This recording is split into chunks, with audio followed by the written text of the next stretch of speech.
कृपणा फलहेतवः।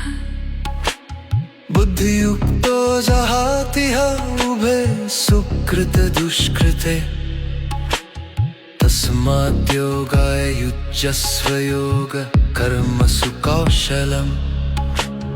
कर्मजं बुद्धियुक्ता हि फलं त्यक्त्वा मनीषिणा जन्मबन्धविनिर्मुक्ताः पदं गच्छन्त्यनामयम्।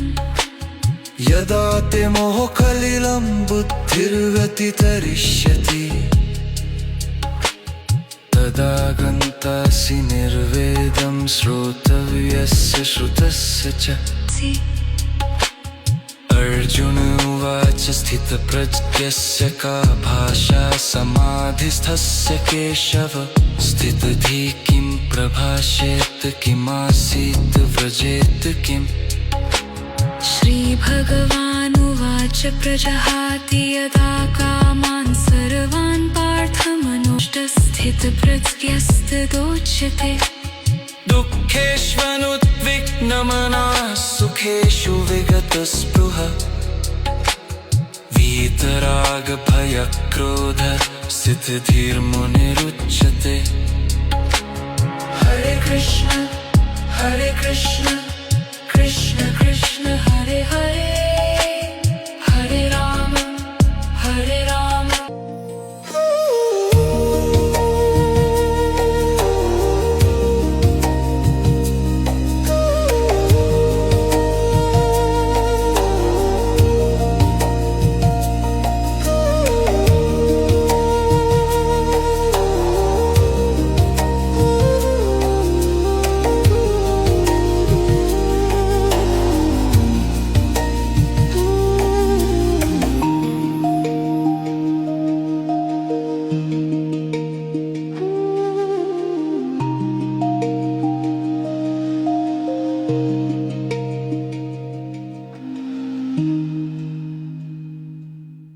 योपाकरोत्तमप्रवरं मुनीनां पतञ्जलिं प्राञ्जलिरानतोऽस्मि।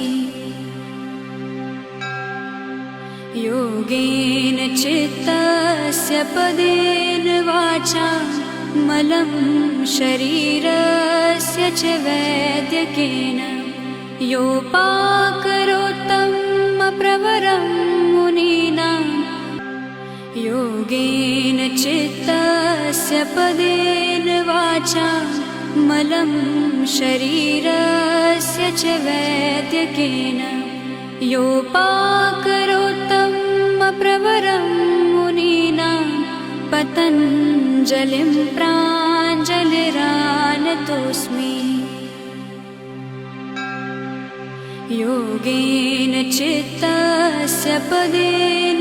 सर्वे भवन्तु सुखिनः सर्वे सन्तु निरामयाः।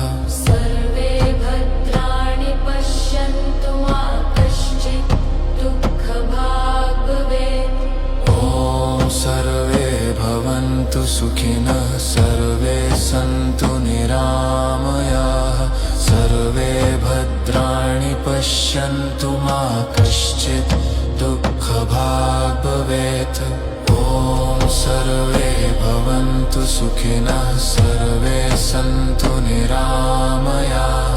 सर्वे भद्राणि पश्यन्तु मा कश्चित् दुःखभाग् भवेत्। ॐ सर्वे भवन्तु सुखिनः।